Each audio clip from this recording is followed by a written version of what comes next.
And a subdued celebration marked the Iranian New Year of Nowruz as well as the Islamic festival of Eid amid fears of missile strikes.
The war in West Asia is expanding, escalating and drawing in new players. The Houthis have now entered this equation, openly backing Iran and warning of military action.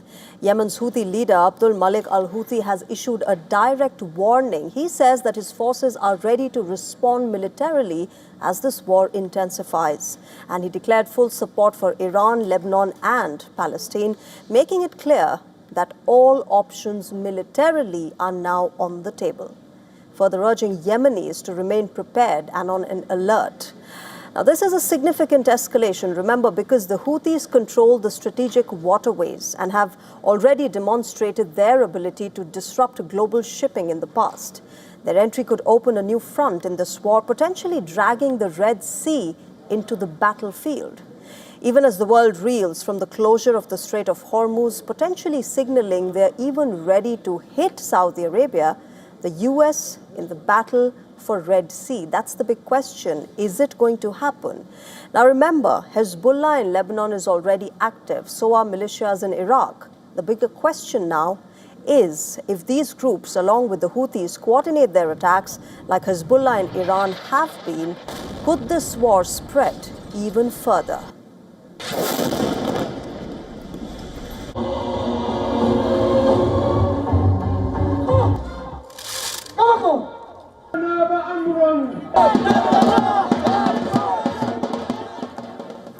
Now, even as that threat looms, the divide between the West and the U.S. continues to grow further. In the latest, in a post on social media, American President Donald Trump has called NATO as cowards, also saying that without the support of the U.S., the alliance is, in Trump's words, a paper tiger.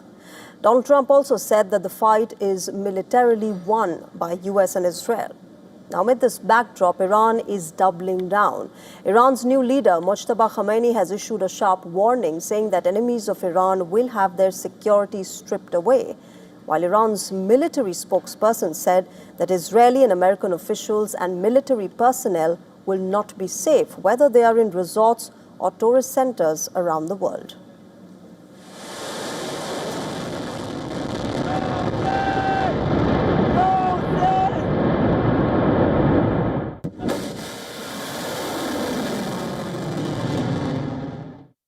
A statement that signals the war could extend far beyond traditional battle zones. Remember, even as the toll in the war continues to climb. These warnings come after Israel killed Iran's intelligence minister Ismail Khatib and a spokesperson of the IRGC. Just a short while ago, the IDF has claimed that in a strike in Tehran, Ismail Ahmadi, the head of the intelligence division in Iran's Basij unit, has been eliminated. On the ground, the situation remains volatile. Iran has fired fresh missile barrages towards the country, triggering air raid sirens in Tel Aviv, as explosions from air defense interceptors echoed across the city and sent people scrambling to shelters. In the Israeli city of Rehovot, at least 2 sites were hit, causing damage and injuring 1 person.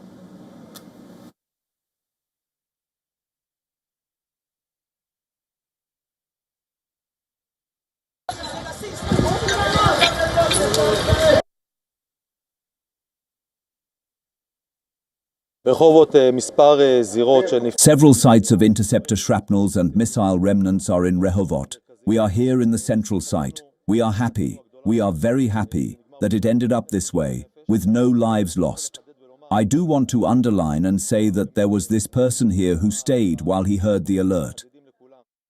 Even as missiles fly, life struggles to continue. In Haifa, a day after Iranian strikes on oil refineries, Israelis have been stepping out, shopping and trying to maintain a routine.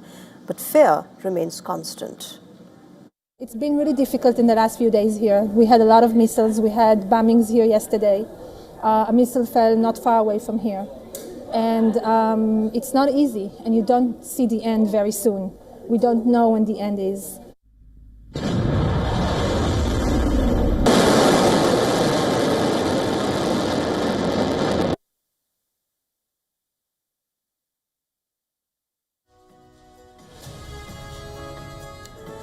Iran claims that it has struck U.S. bases, radar stations and military infrastructure as part of its ongoing operation. At the same time, Iranian reports suggest that American and Israeli forces have hit at least 16 Iranian naval and cargo assets, including vessels in port towns. The Gulf continues to be under pressure. The United Arab Emirates says that it has intercepted 4 ballistic missiles and 26 drones allegedly launched from the Iranian territory in just the past 24 hours. Adding to hundreds that have already been neutralized since the war began.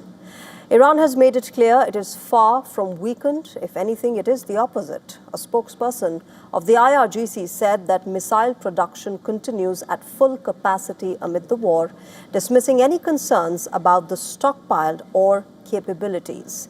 At the same time, remember, Iran has issued a direct warning to the United Kingdom, cautioning against allowing American forces to use British bases, calling it participation in aggression.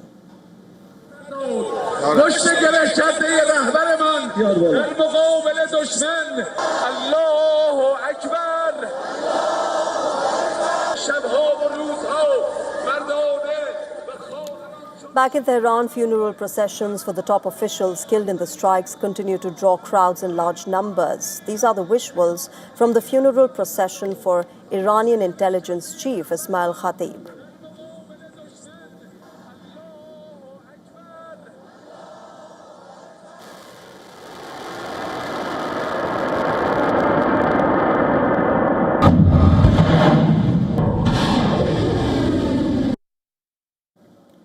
With the Houthis now signaling readiness for war, a war that began with strikes is now evolving into a networked war, one where multiple fronts could ignite all at once.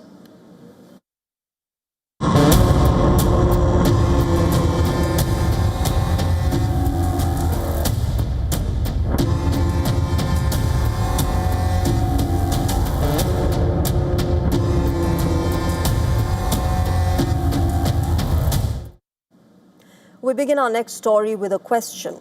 Is the claim by Donald Trump and Benjamin Netanyahu about Iran's nuclear program a lie? For months, Iran's nuclear program has been the justification for the escalation, which has now developed into a full-blown war. Washington and Tel Aviv always have asserted this, that their actions are driven by a single objective to stop Iran from developing a nuclear weapon. But that very foundation is now beginning to crack. So Iran wants to meet. As you know, their sites were obliterated. They're very evil nuclear sites. They were, now has been proven. We had some fake news for a little while. These were Donald Trump's remarks back in June 2025, where he claimed that Iran's nuclear sites have been completely obliterated. Cut to March 18th this year, Trump's spy chief, Tulsi Gabbard, told the Senate Committee on Intelligence in Washington, and she made a revelation, in fact, that Iran is not rebuilding its nuclear enrichment capabilities following the June 2025 strikes. Prior to Operation Epic Fury, the ICS says Iran was trying to recover from the severe damage to its nuclear infrastructure sustained during the 12-day war and continued to refuse to comply with its nuclear obligations with the IAEA, refusing them access to key facilities.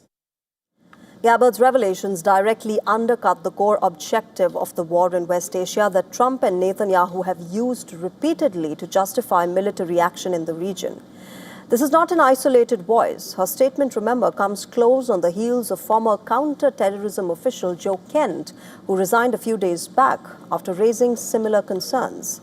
He had asserted that there was no imminent threat from Iran, and more alarmingly, he had claimed that dissenting views within the Trump administration were not allowed to reach the president. The war in West Asia is also being scrutinized by NATO members. The Spanish Prime Minister, Pedro Sanchez, has said that the war in Iran is illegal.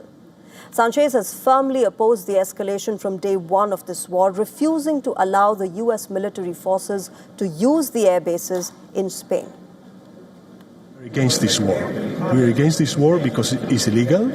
There's no reason behind it, and it's causing a lot of damage. Civilians, of course, refugees, and the economic consequences that the whole world, especially this global south, is already suffering. Europe has also been pushing back against Trump's call to join the defense of, in fact, the Strait of Hormuz's defense. His appeal to other world powers to help reopen the strait has not really received an enthusiastic response. 7 countries have offered help, but most of them say that any military aid will come only after a ceasefire. For over 30 years, remember, Netanyahu has consistently claimed that Iran is on the verge of acquiring a nuclear weapon.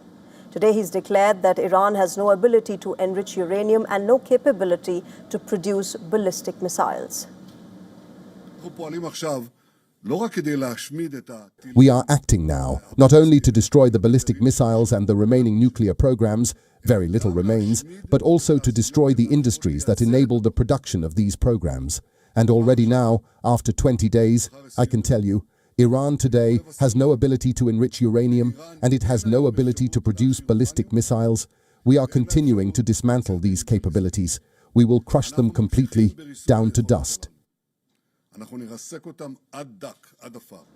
Another goal of Trump and Netanyahu has been regime change. Remember, Trump had told that Iranians should seize their only chance for generations and to take over the government. So if Iran's nuclear facilities were, and in fact, obliterated in the strikes, if there is no active rebuilding, if even senior U.S. officials saw no immediate threat and the regime stands tall, then what exactly is the basis of this continuing all-out confrontation, which is impacting oil supply around the world and choking the entire global economy?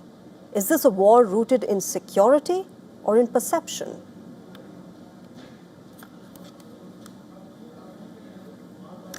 One supreme leader dead, the next reportedly injured. Several from the military and intelligence are dead. Despite this hollowed-out command, missiles from Iran keep flying. It's not just about Iran's weapons, but its tactic designed to overwhelm, exhaust, and break one of the world's most advanced air defense systems. Our next report decodes Iran's war strategy amid the tensions escalating with US and Israel. A new missile, a new strategy. A dangerous phase is unfolding in the West Asia conflict. Iran has unleashed a new weapon. It has for the first time used a new guided missile called Nasrallah amid the ongoing conflict with the US and Israel. Reports say the strikes targeted strategic sites including oil refineries in Haifa and Ashdod, as well as US military facilities in the West Asia. Nasrallah is a modernized guided version of the medium-range ballistic Ghadar missile. The shift to the guided modifications is significant. It indicates Tehran's intent to increase strike precision and effectiveness. Nasrallah missiles are believed to be capable of adjusting their trajectory during the terminal phase of the flight, making interception more difficult for air and missile defense systems.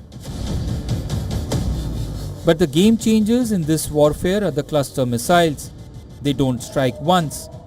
They burst mid-air, scatter multiple bomblets across a wide area, and turn one incoming threat into dozens.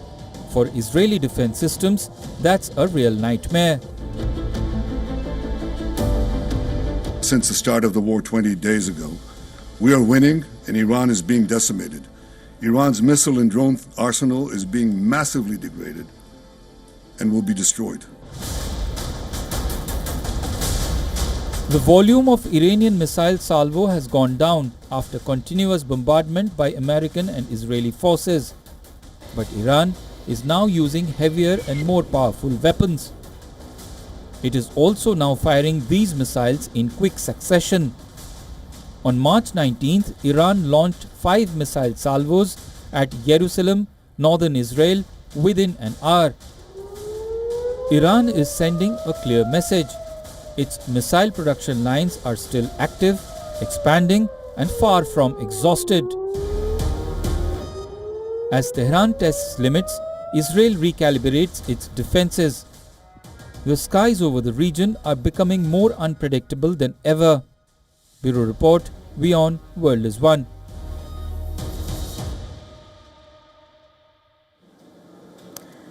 As the West Asia war completes 3 weeks, America and Israel seem to be divided on one key aspect: boots on the ground. Could there be a full-scale ground invasion of Iran in the next few days? That's the big question. Let's break it down for you. A day earlier, remember, Israeli Prime Minister Benjamin Netanyahu sprung a surprise. He said that a war with Iran could end faster than people think, and that a ground operation in Iran would be needed to overthrow the government. Take a listen. It is often said that you can't do revolutions from the air. That is true. You can't do it only from the air. You can do a lot of things from the air, and we're doing, but there has to be a ground component as well.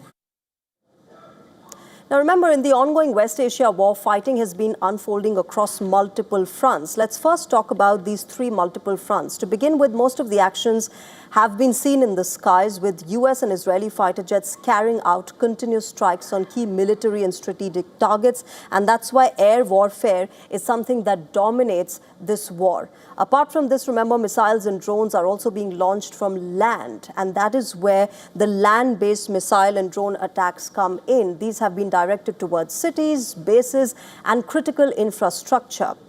Another front, which is less visible but very, very active, is the naval warfare. With its warships, remember, the US is spearheading sea-to-ground strikes to attack Iran further. Now, US President Donald Trump has openly contradicted Netanyahu. He said that he has no plans to commit ground forces to the war in Iran. However, Trump has still left some room for changing his stance in the future. And that raises an obvious question. Which countries has the United States invaded in the recent decades? Let's take you through that. After the 11th of September attacks, remember, the US had invaded Afghanistan in October of 2001. This was to dismantle Al-Qaeda and remove Taliban from power. That's what the aim was, as per the United States of America. American troops left Afghanistan after 20 long years, putting Taliban back in charge of the country. Then, in March of 2003, the country was Iraq. US and allied forces invaded Iraq to overthrow Saddam Hussein, citing threat of weapons of mass destruction. And remember, this had triggered a prolonged insurgency in the region. And earlier in January this year, as we all know, the US Special Forces carried out a limited but controversial operation in Caracas, Venezuela, to capture the Venezuelan president, Nicolas Maduro, and his wife. Let's also now take a look at the elite military units from both America as well as Israel, which can be used in a possible ground operation if that happens. As far as United States is concerned, remember, the elite forces include the Delta Force, Navy SEALs, as well as the para-rescue men. Now, these are elite forces which have led the raid that killed ISIS leader Abu Bakr al-Baghdadi. These two, Delta Force as well as the para-rescue men. As far as the US Navy SEALs is concerned, that's another elite unit of America that eliminated Al-Qaeda leader Osama bin Laden. As far as Israel is concerned, these are the 3 units that are the elite units of the country. Sayeret Matakal, which is actually the top deep reconnaissance and hostage rescue unit. Then comes Shayetet 13, another extremely significant unit, the Israeli equivalent of the US Navy SEALs, and Air Force Commando unit, that is Shaldag. This one is also a significant one. These are some of its other elite units. So this is how America and Israel compare as far as their elite forces are concerned, which can be used if this does go on, if the ground invasion does happen. But remember, a ground invasion of Iran would be extremely challenging. Iran covers 1.63 million square kilometers, which is larger than the combined area of UK, France, Germany, and Spain. Similarly, it's about 4 times larger than Iraq and contains extensive mountainous region. And therefore, a lot of strategic experts also say that Iran is not Iraq, not just militarily, but as far as the topography of the region is concerned, there's a huge difference. So it's not going to be easy to invade and capture Iran. This makes occupation and sustained ground combat far more complex in this very region. Remember, the population is about 92.4 million as well, larger than UK, France, Germany, and Spain combined, as I said, as far as land area is concerned. Reports suggest that any mission to seize Iran's enriched uranium is likely to be a limited operation, which will be focused on its nuclear sites. Fordo, Natanz, and Isfahan, these have been nuclear sites which have been struck back in June 2025 as well in the 12-day conflict after the US strikes on Kharg Island, which is this one right here, which has been talked about a lot this time around in this particular war that is currently underway. Speculation has been rife that United States may want to seize this island, Kharg Island, which handles 90% of Iran's crude oil exports.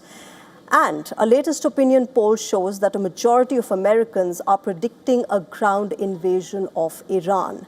While 34% of the respondents backed a special forces operation, only 7% remember this. They have supported a large-scale invasion there. And amid all of this speculation, Iran has made it clear that they are prepared for whatever comes their way. Take a listen. We are ready. Even maybe you have seen the news that many Iranian people, after the first strike on the Kharg, they voluntarily took the ships to the Kharg Island to defend. They said, okay, we are ready to combat with Americans, because they actually said we are bringing the troops, some things. We said, okay, we are ready. As our foreign minister mentioned, that we are, for 20 years, we are well prepared. We are waiting for them on the ground. If they have there, okay, please, and you can try it. Now, with no endgame in sight and growing calls for de-escalation, it remains to be seen whether US and Israel indeed decide to escalate this war and invade on ground. Let's also talk about the air war over Iran. It is entering a critical phase. American aircraft are facing rising losses as the war completes the 3rd week. And now, even F-35, which is one of the world's most advanced fighter jets, has come under threat. At least 16 US military aircraft have been lost since the start of this war against Iran. Take a look.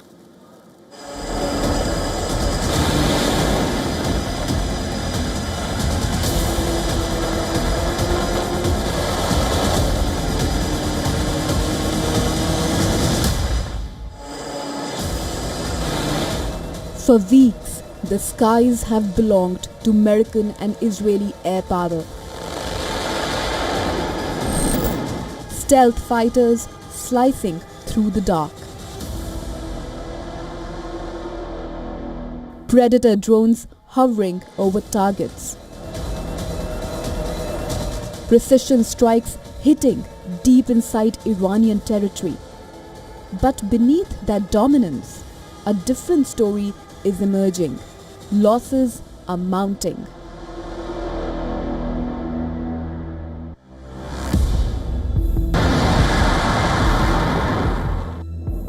At least 16 US aircraft have been lost since the start of the war. Most of them are MQ-9 Reaper drones brought down during high-tempo strike and surveillance missions. These drones are critical assets, long endurance, armed with precision weapons, capable of tracking targets for hours. Losing them at this scale signals something important. Now Iran claims to have hit American F-35 fighter jet during a targeted operation.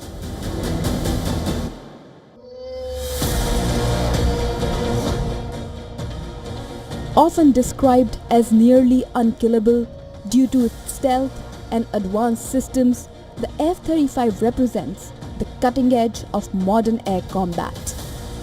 Built to evade radar, designed to strike before being detected. Yet, even this aircraft is now being challenged. According to US military, the F-35 involved in the incident was able to land safely and the pilot is in stable condition. Earlier, 3 US F-15s downed by friendly fire in Kuwait. And a KC-135 tanker destroyed during a refueling operation. All 6 crew members on the tanker were killed in the accident. 5 other KC-135s were reportedly damaged by an Iranian missile strike while parked at an airfield in Saudi Arabia. But the fact that an advanced aircraft like F-35 was engaged at all is significant. It suggests that Iranian air defense systems are adapting. Surface-to-air missiles, radar networks, and electronic warfare capabilities are being used to contest American air superiority. The campaign continues, the strikes go on, but the skies are no longer uncontested. Each mission now carries higher risk, each flight faces growing resistance. Bureau Report, WION World is One. All right, we're slipping into a break. Coming up on Gravitas in a bit, we will tell you how Australian Prime Minister Anthony Albanese was heckled inside a mosque in Sydney.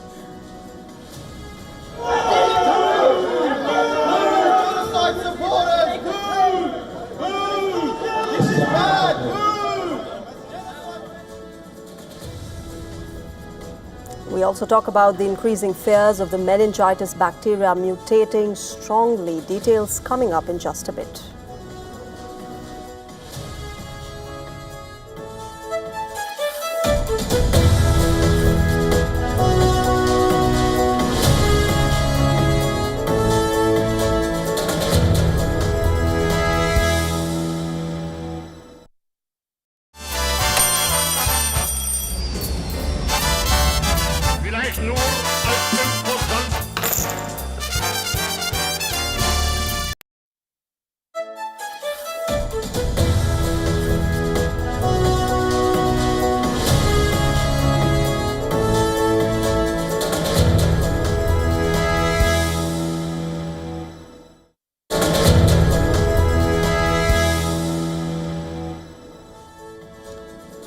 In the course of the West Asia war, Iran is facing a leadership crisis as Israel and America have assassinated multiple top leaders, including Ayatollah Ali Khamenei and Ali Larijani.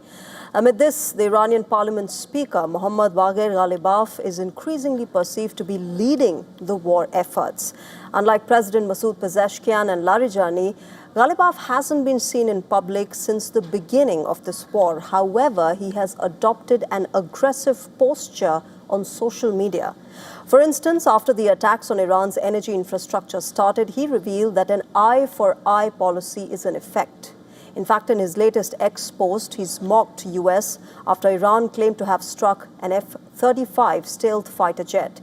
He said, and I quote him, "The F-35 was not just a fighter jet, but a statue of US military's invisibility and arrogance." Now, if you look at Ghalibaf's background, remember he's one of the few prominent non-cleric figures who have played a big role on the political scene in Iran. He was born in 1961. He holds a doctorate in political geography from the University of Tehran. And after the 1979 revolution, he joined the IRGC and even fought in the 8-year-long Iran-Iraq war. He's a trained pilot. Ghalibaf subsequently served as a commander of the IRGC Air Force as well. Then in 1999, he was appointed as the National Police Commander. 6 years later, he garnered national attention after being elected as the mayor of Tehran. During his 12-year stint as the mayor, supporters praised his focus on urban management, whereas critics raised allegations of financial corruption. He was seen as a hardliner. In fact, he has been serving as the parliament speaker since 2020.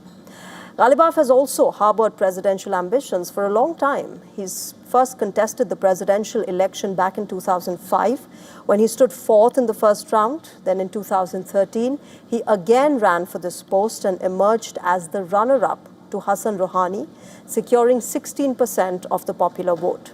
Then 4 years later, he dropped out of the presidential race in support of Ebrahim Raisi. After Raisi's death in a helicopter crash in 2024, Iran's parliament speaker once again tried his luck, but he still trailed behind Pezeshkian and Saeed Jalili. Now, Ghalibaf's stint in leadership positions hasn't been controversy-free. Human rights groups have accused him of playing a key role in suppressing protests, including the 1999 student demonstrations and the 2009 Green Movement. During the nationwide protests in January, he'd stirred a row by referring to the protesters as terrorists. Take a listen. Iran is fighting the enemy in the economic war, in the cognitive and psychological war, in the military confrontation with America and the Zionist regime combined, and now a war against terrorists. Seen as a close ally of Iran's new leader, Mojtaba Khamenei, Ghalibaf's stance might be crucial in determining his country's position as this war drags on.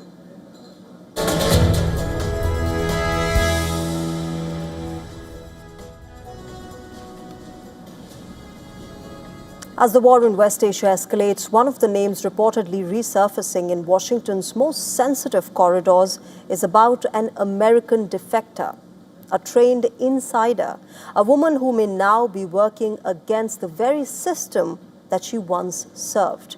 This is the story of Monica Witt, reportedly Iran's most dangerous asset, wanted by the FBI. Monica Witt was a former counterintelligence specialist with the U.S. Air Force who defected from America in 2013 straight into Iran. American investigators say agents linked to the Islamic Revolutionary Guard Corps, or the IRGC, carefully groomed and recruited her before she defected.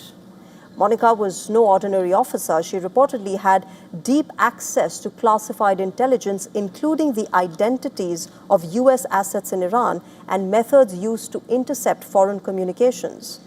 More than a decade later, experts believe Monica Witt could be playing a critical role for Iran in the ongoing war against America and Israel. Tehran has already demonstrated its capability through cyber attacks and strategic disruptions in key oil routes. Now, analysts warn that Monica's insider knowledge could be helping shape those responses. But who is Monica Witt really? Let's take you through that.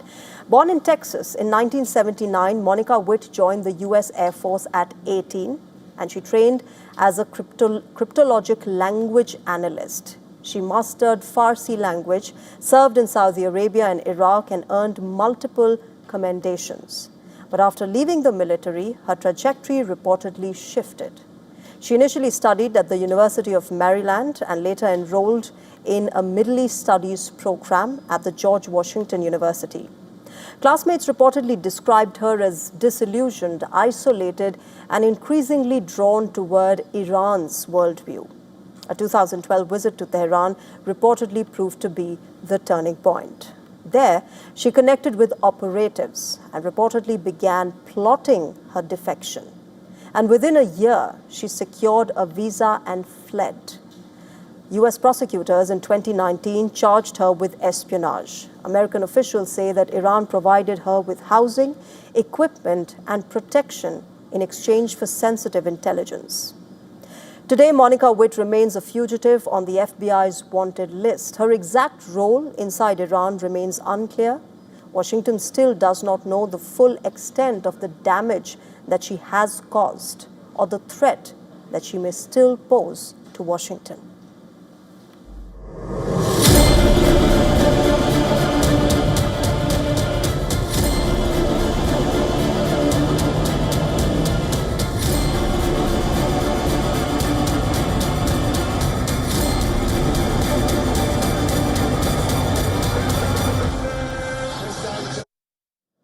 First, it was American intelligence raising the alarm, and now it is Israel's military echoing a similar concern. As the war with Iran stretches into its third week for Israel and America, a serious question is emerging. Could this war end up creating a more radical, nuclear ambitious regime in Tehran? Because that concern is no longer confined to Washington. According to a report by the Jerusalem Post, sources within the Israeli Defense Forces, or the IDF, have flagged the risk that the current war in West Asia could ultimately leave Iran more radical than ever before. The IDF reportedly says that it remains unclear whether the combined pressure from Israeli and American strikes will trigger large-scale protests inside Tehran. Protests strong enough to challenge or even topple the regime. At the same time, the IDF reportedly claims that it has made extensive efforts to shape the conditions on ground. After initial airstrikes targeted senior leadership, air defenses, and missile systems, operations reportedly expanded to hit the core institutions of Iranian state control, including the IRGC, the Basij, the Interior Ministry, and intelligence networks, systems that enforce authority within Iran. In the recent days, footage has reportedly surfaced showing Israeli strikes on smaller locations within Iran that could allegedly be used to block or disperse the protesters. But there is another more dangerous possibility for Israel and America.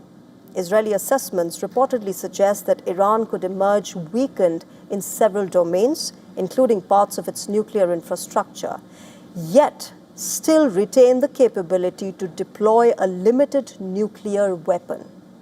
This assessment comes days after a Washington Post report revealed that U.S. intelligence had already warned of a similar risk, that military action might harden Iran rather than moderate it. That warning, the report says, was conveyed to the U.S. President Donald Trump as well, even before the first strikes began. Also stating that Iran's leadership appears to be consolidating power, leaning heavily on the IRGC and aligning closely with the new leader, Mojtaba Khamenei. So the big question for Israel and America remains, did this ongoing war actually weaken Iran, or has it led to a far stronger enemy?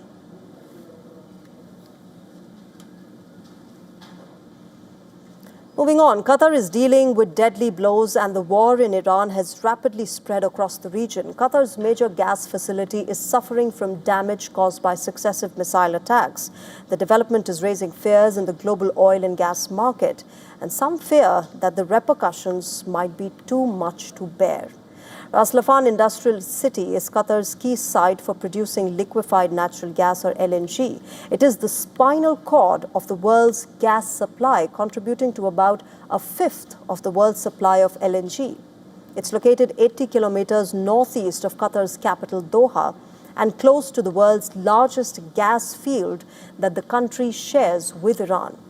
The Iranian side is called South Pars. Qatar's side is called North Dome, and it covers an area of more than 6,000 square kilometers. The Qatar Energy has said that these attacks on Ras Laffan have reduced Qatar's LNG export capacity by 17% and an estimated loss in annual revenue of $20 billion. Qatar says that it might take up to 5 years to repair the damage to its production facilities. So all in all, the damage will not just be limited to Qatar, but also Europe and Asia. If the fallout of the Iran war continues to spread in the region, major oil giants fear that prices will skyrocket beyond one's control. The Gulf's biggest oil producer, Saudi Arabia, fears that the oil prices could soar past $180 a barrel if the disruptions persist until late April. Prices that high could push consumers into habits that slash their oil use, may even potentially, for the long term, or even trigger a recession that also hurts demand. Saudi Aramco, which is the country's national oil company, has said that its facilities have repeatedly bared the brunt of strikes in the past 3 weeks, not just the oil and gas network. Remember, Iran's seizure of the Strait of Hormuz, the narrow passage responsible for 20% of the world's oil shipments, is sending ripples across the globe.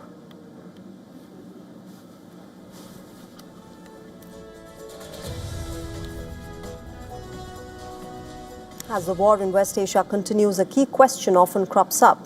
Has Israel dragged America into this conflict? Amid this, public opinion in the US is shifting decisively. Traditional views about Israel among Americans is now changing. As per a new opinion poll by NBC News, American voters now view Israel more negatively than positively, demonstrating the eroding support for the country.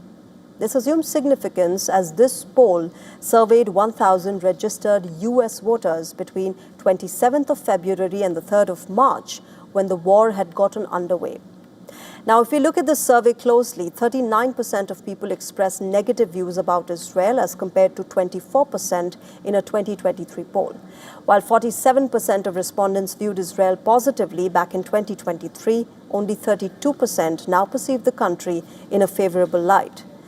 Positive views of Israel among the Republicans has also declined, falling from 63% in 2023 to just 54% in 2026. Now, as far as the war itself is concerned, a majority of the voters disagreed with US and Israel's decision to start the military operation against Iran. 54% of the respondents not only disapproved of US President Donald Trump's work as president, but also his handling of the situation in Iran. The war has sparked more sympathy as well among the Americans toward Palestinians as Gaza continues to suffer. For instance, 39% of the people feel more sympathetic about Palestinians. The support for Israelis has slightly declined from 45% in 2023 to 40% this year.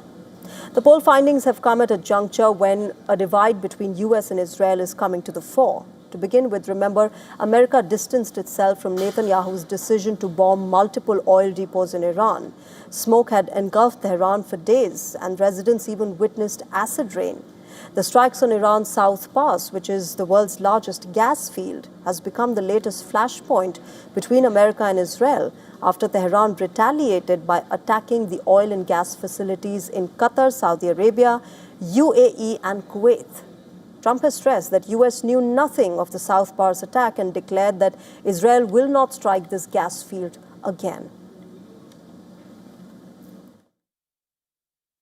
I did. I told him, don't do that, and he won't do that. We didn't discuss. You know, we're independent, we get along great. It's coordinated, but on occasion he'll do something, and if I don't like it, and so we're not doing that anymore. Shifting focus now, Australia's Prime Minister Anthony Albanese faced an unpleasant experience while offering prayers to mark Eid at one of the country's largest mosques. Albanese visited the Lakemba Mosque in Sydney when he was forced to make a backdoor exit. The religious gathering turned into a standoff after the Prime Minister was heckled there.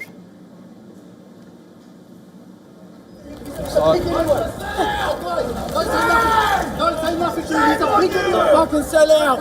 Shame on you. It's the element that's the problem. 1 billion. It directly impacts our community. As Prime Minister Albanese turned up to mark the end of Ramzan, the celebration quickly switched to a political revolt. He was at the mosque with Tony Burke, Australia's Home Affairs Minister. Videos and images circulating around the internet show a man yelling, and I quote, genocide supporters, while others chimed in, screaming to get the Prime Minister out of the premises. As the crowd pushed to get closer to the Prime Minister, Gamal Khair, the mosque secretary, pleaded for calm. As physical altercations broke out, the mosque secretary asked others to respect the sanctity of the place. The yelling, the screaming and violence only intensified after that. It was then that the security personnel rushed in to help the Prime Minister make a rear door exit as his motorcade departed to cries of support for Gaza. Oh, look, I've seen some of those reports and they're just simply not accurate. There were 30,000 people plus at Lakemba this morning, overwhelmingly.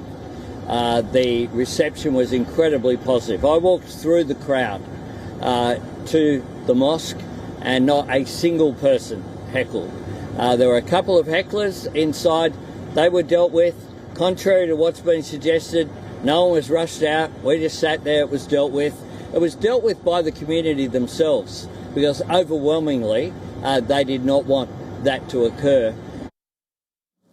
Let's give you a sense of the electorate of Lakamba. It is a Labour stronghold where the government's stance on the wars in Gaza and Lebanon have become politically sour. The resentment has only grown since February when the police forcibly removed Muslims while they were praying during a protest against Isaac Herzog, who's the Israeli president, at Sydney's town hall. Moving on, UK is grappling with an unusual and fast-spreading meningitis outbreak that has raised serious public health concerns in southeast England. At least 27 cases have now been confirmed in Kent, including 2 deaths.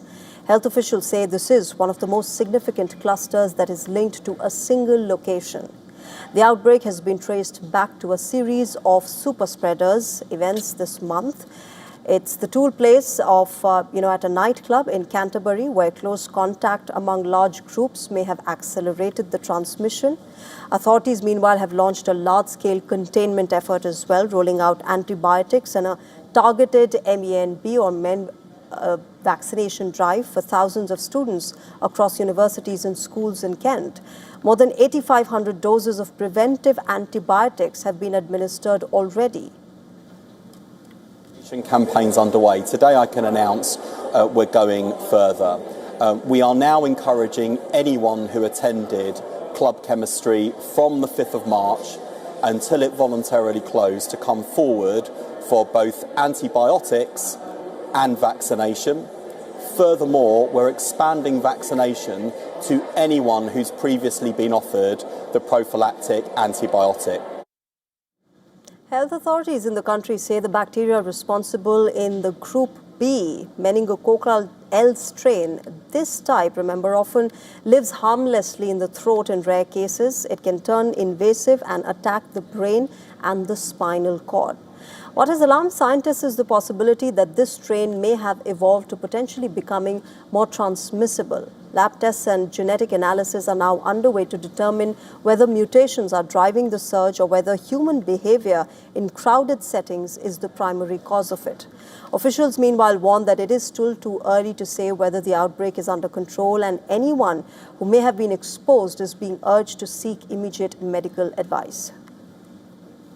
When you see a cluster, an outbreak like this, it suggests that we're dealing with a new strain that is subtly different, that is breaking through our own natural immunological defenses against this type of infection.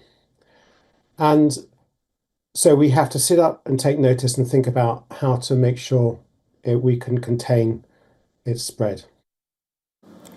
Since 2015, newborn babies in the UK have been immunized against meningitis B following the development of a vaccine a decade ago. They're given 1 dose at 8 weeks and another one at 12 weeks. That's followed by a booster at 1 year. Youngsters and teenagers are vaccinated against other strains of meningitis as well. The ones who were born after September of 2015, the ones who may not have received the meningitis B vaccine, can only get it privately. The Kent outbreak may change this view.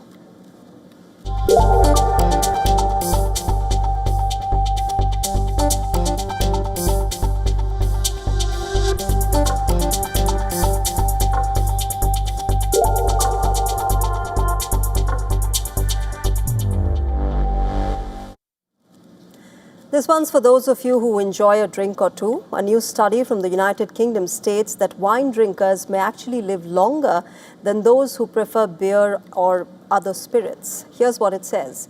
People who drink moderate amounts of wine showed a lower risk of early death, particularly from heart-related conditions. In fact, they had a 21% lower risk of dying from cardiovascular disease as compared to the non-drinkers. On the other hand, those who consumed beer, even in relatively small quantities, were found to have slightly higher risk of early death, around 9% more than those who abstained from it. The research tracked nearly 340,000 adults over a period of about 13 years, making it one of the most extensive studies of its kind. So does this mean that a glass of wine a day keeps the doctor away? Well, perhaps not. Researchers are urging caution in interpreting these results. This is an observational study, which means that it shows a connection but not a direct cause and effect. In fact, experts say the difference could come down to lifestyle choices. Wine drinkers are statistically more likely to have healthier diets, higher incomes, and better access to healthcare. They're also more likely to drink with meals and in moderation rather than in binge patterns. There's also another important detail. The group labeled that non-drinkers may include people who gave up alcohol due to existing health issues, something which could skew the results as well. So while the idea that wine might be healthier than beer makes for a catchy headline, the reality is clearly far more nuanced. All right, moving on. While many footballers are investing in football clubs, Manchester City striker Erling Haaland has chosen a different path. The 25-year-old has now become an investor in a new global chess tour. Haaland has teamed up with Norwegian businessman Morten Bosch to form the company Chessmates. The firm will own a significant stake in Norway Chess and its new tour format, the Total Chess World Championship. 4 tournaments will be staged annually in different cities. A world champion will be crowned across 3 disciplines: fast classic, rapid, and blitz chess. The tour is being supported by the International Chess Federation, or FIDE, and a pilot tournament is planned for this autumn. Each season, remember, will have a minimum prize pool of $2.7 million. FIDE has described this tournament as one of the most significant developments in modern chess. Speaking with the Federation's website, Haaland said that chess was an incredible game and he likened it to football as it sharpens the mind. In fact, he's also said, and I quote him, "I'm investing in Norway Chess because I believe the new Total Chess World Championship Tour can turn chess into an even bigger sport for spectators around the world." The team behind Norway Chess has already done an impressive job growing the event, and joining the project was too exciting to pass up.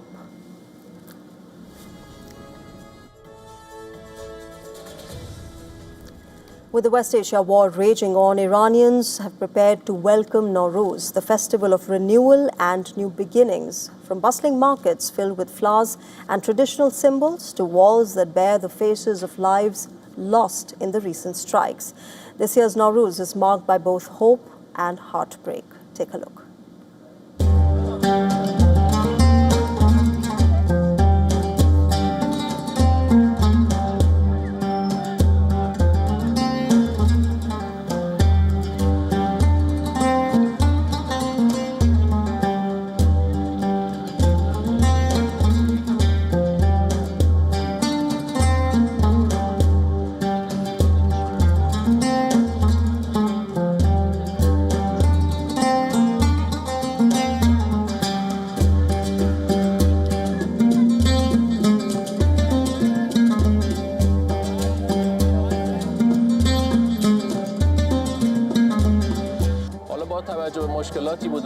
Considering the problems, the economic issues, people have really been suffering in recent years, considering the sanctions that were in place, but still, people love Nowruz.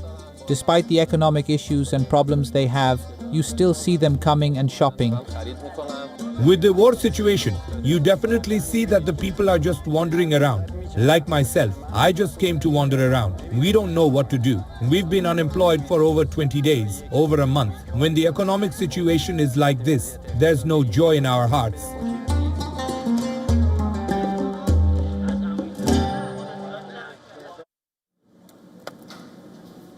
With that, it's a wrap on this edition of Gravitas. But as always, we will keep getting you analysis from around the world and the latest developments from the West Asia conflict. Thank you very much for joining us tonight. Bye-bye. Good night.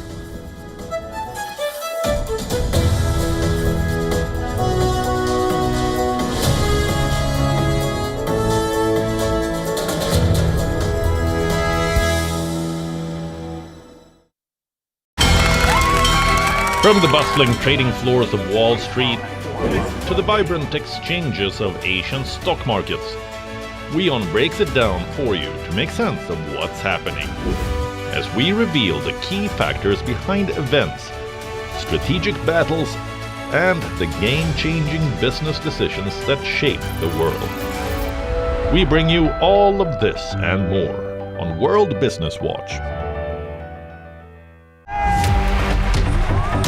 Campaigns, elections, alliances, controversies. and power play. Beyond the noise and rhetoric, no election, no ballot issue too small. Stories that analyze global and domestic politics, more than just headlines. A dedicated show with varied perspectives, expert take, citizens' voices, detailed ground reports, and in-depth coverage from political corridors of the world. This is Race to Power, only on WION. World is One.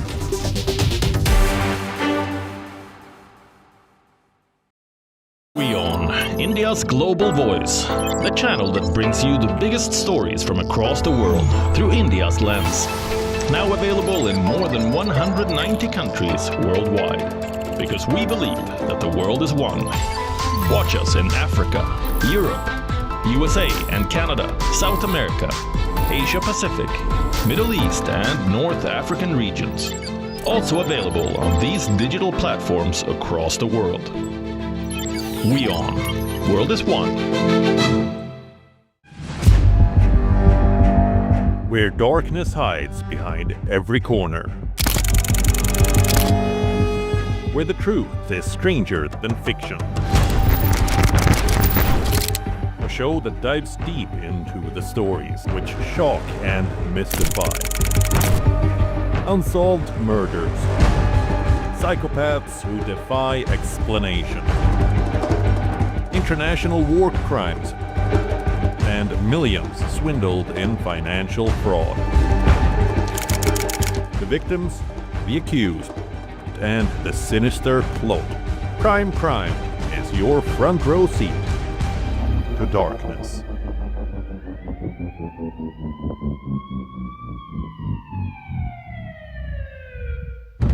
In West Asia, every move shifts the world's balance. Wars, ceasefires, alliances, power never stands still. From Tehran to Tel Aviv, from Damascus to Doha, the West Asia Post cuts through the chaos to reveal the region that shapes the world. Because what happens in West Asia never stays in West Asia. This is the West Asia Post, the region's story, the world's impact.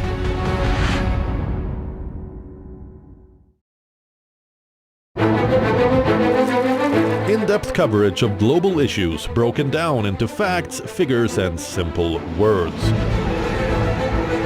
Backed with analysis from field experts who truly matter, because we believe in decoding the real picture for you.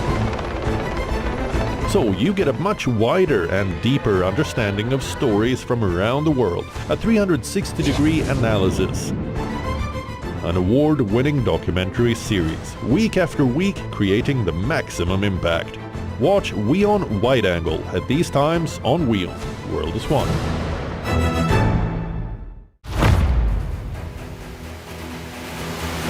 Get the latest updates. Destroy their breaking missiles news. And raise their...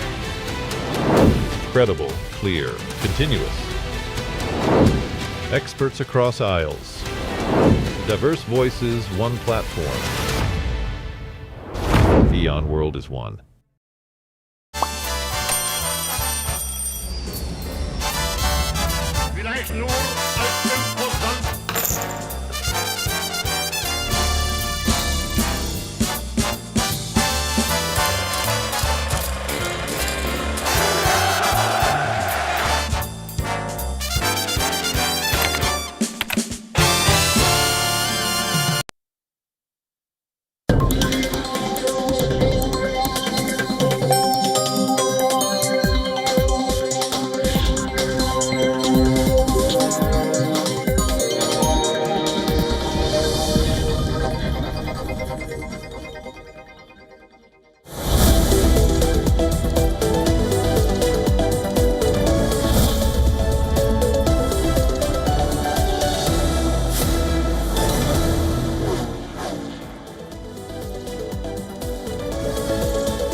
Hello and a very warm welcome. Thanks for staying on with us. I'm Modi Gambhir. We are starting off with a quick look at the top stories making headlines.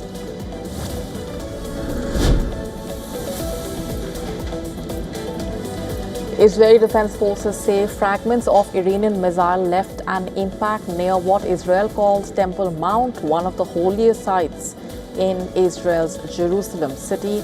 IDF adds that Iran intends to destroy the state of Israel.